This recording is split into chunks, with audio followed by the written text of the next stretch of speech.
आइए बढ़ते हैं आज के इस दिव्य क्रम की ओर। हर घर एक मंदिर है, पर कभी कभी उस मंदिर में छुपा होता है एक राक्षस।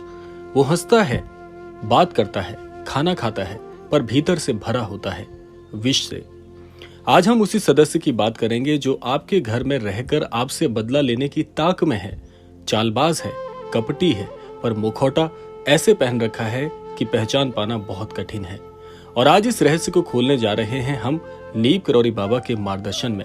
बाबा ने कहा था, जब अपने ही पराये हो जाएं तो मौन रहकर देखो, सत्य खुद सामने आएगा।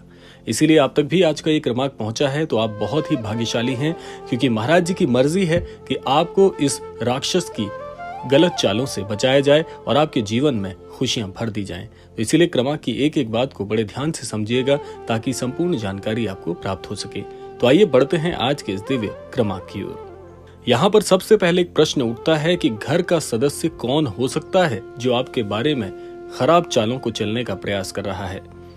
हर घर में कुछ चेहरे ऐसे होते हैं जिनके मन में द्वेष पलता है, कभी पुरानी विवादों से, कभी ईर्ष्या से, कभी आपसे मिल रहे सम्मान से। ये सदस्य कोई भी हो सकता है, आपका भाई, बहन, चाचा या मामा, या फिर कोई ऐसे जिसने तुम्हें अपना माना हो। नीम करौरी बाबा ने कहा था, विश्वास वह शीशा है जो एक बार टूट जाए तो जोड़ने पर भी दरार छोड़ देता है। ये सदस्य आपके विश्वास की दरार में ही चाले बुनता है। आइए अब जानते हैं बदले की आग कैसे जन्म लेती है, कैसे ये आपके खिलाफ हो गया है।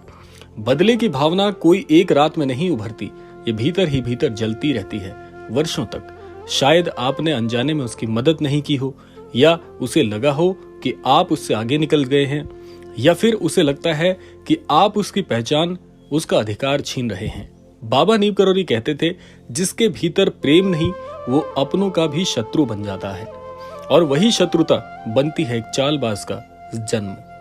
आइए अब जानते हैं कि इस चालबाज की पहचान कैसे करें, कैसे जानें कि ये कौन है जो आपके पीठ पीछे गलत चालों को चल के आपकी छवि खराब कर रहा है। चालबाज व्यक्ति बाहर से बहुत मीठा होता है, लेकिन भीतर से विषैला।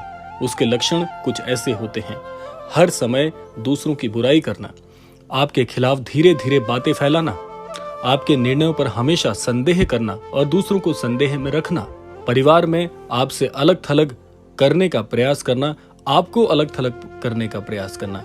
बाबा कहते थे, जो सच्चा हो वो सबको जोड़ता है, लेकिन जो कपटी है वो तोड़ने का काम करता है। इसलिए आपको सजग रहना है, शब्दों से नहीं भावों से समझना है कि कैसे कौन सा व्यक्ति आपके लिए गलत सोच रखता है। आइए अब जान लेते हैं नीम करौरी बाबा का दृष्टिकोण और कैसे इस परेशानी से छुटकारा पाया जाए। बाबा हमेशा मौन की शक्ति पर बल देते थे।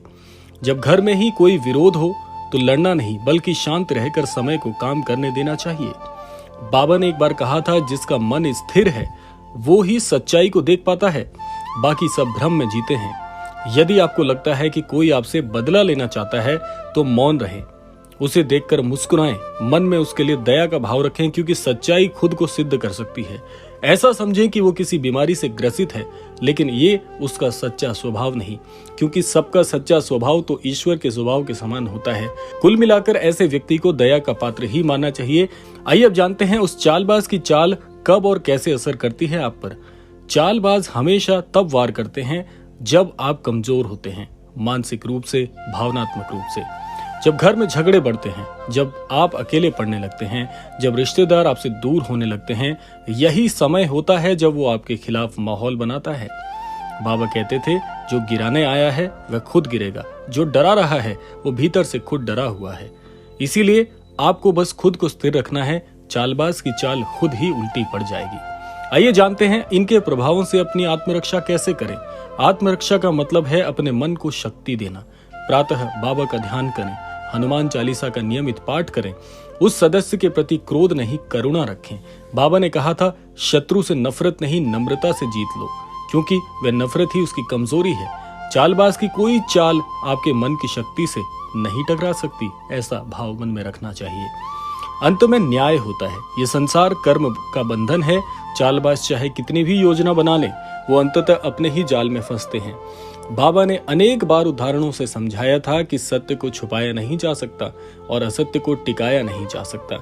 यदि आप शांत हैं यदि आप सच्चे हैं और बाबा के चरणों में आस्था रखते हैं तो वह सदस्य जो आपसे बदला लेना चाहता है स्वयं ही उजागर हो जाएगा। एक बार अंतर मन से ध्यान अवस्था में ऐसे व्यक्ति के चेहरे को पहचानने का प्रयास करें। अपने जीवन में, अपने परिवार में नजर डालकर देखें कि ऐसा कौन सा व्यक्ति है जो आपकी तरक्की से चिढ़ता है, जो आपकी आगे बढ़ने की प्रवृत्ति से बहुत ज्यादा दुखी रहता है। आपको उसका चेहरा धूमिल ही सही लेकिन दिखाई जरूर देगा। नीम करौरी बाबा का संदेश है कि हर इंसान को क्षमा दो, लेकिन मूर्ख मत बनो।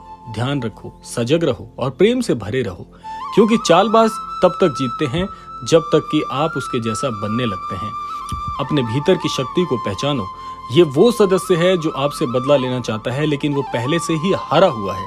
उसकी चाल सफल नहीं होगी यदि आप अपने आप में अडिग रहेंगे। इसीलिए महाराज जी कहते हैं, जो ईश्वर का नाम लेता है और डर का त्याग कर देता है, उसके साथ कभी अन्याय नहीं होता। ये ब्रह्म वचन है, ऐसा कहना है महाराज जी का। इसीलिए महाराज जी आगे कहते हैं कि जीवन में हारने से पहले 100 बार सोचिए, क्या आपका हारना या आपको हारने के लिए इस पृथ्वी पर जन्म दिया गया है?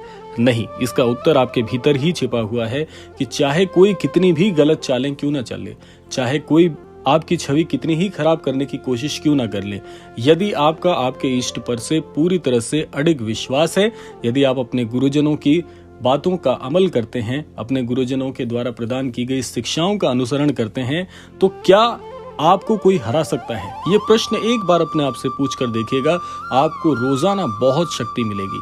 क्योंकि महाराज जी कहते हैं, जो मेरी शिक्षाओं के अनुसरण करता है, जो मेरी बातों पर अमल करता है, वो एक बार केवल अपनी शिक्षाओं को, यानी कि महाराज जी द्वारा प्रदान की गई शिक्षाओं को यदि एक बार मन में सोचने का प्रयास भर कर लेता है, तो उन शिक्षाओं से मिलने वाले फल की प्राप्ति और उतनी ही शक्ति उस भक्त को स्वतः ही प्राप्त हो जाती है। इसीलिए मैं आपसे रोजाना कहता हूं कि महाराज जी के छवि चित्र के सामने जाकर महाराज जी से आशीर्वाद रोजाना मांगिए। यह आपका रोज का काम होना चाहिए कि अपने महागुरु से आपको शिक्षाबद्ध तरीके से शिक्षा ग्रहण करने की प्रवृत्ति अपनानी चाहिए। ऐसा करने से आपको शक्ति मिलती है, आप किसी भी बाहरी नकारात्मक शक्ति के प्रभाव में नहीं आते और ऐसी नकारात्मक शक्तियां आपसे टकराकर स्वयं ही सकारात्मक हो जाती हैं। इतनी शक्ति आपके आवेग में, इतनी शक्ति आपकी शिक्षा में और इतनी ही शक्ति आपको अपने आत्मबल से मिलनी चाहिए, तब जाकर ये समझिएगा कि आपकी सारी साधना सफल हुई है। तो ये था आज का अद्भुत क्रमांक। आशा करते हैं क्रमांक आप सबके लिए फलदायी हो। इसी कामना के साथ समय आता है विदा लेने का। विदा लेने से पूर्व समय है रोजाना की प्रार्थना का। यही प्रार्थना करना चाहूंगा कि श्री महाराज जी सभी को सन्मति और सद्बुद्धि की प्राप्ति कराएं और इस संपूर्ण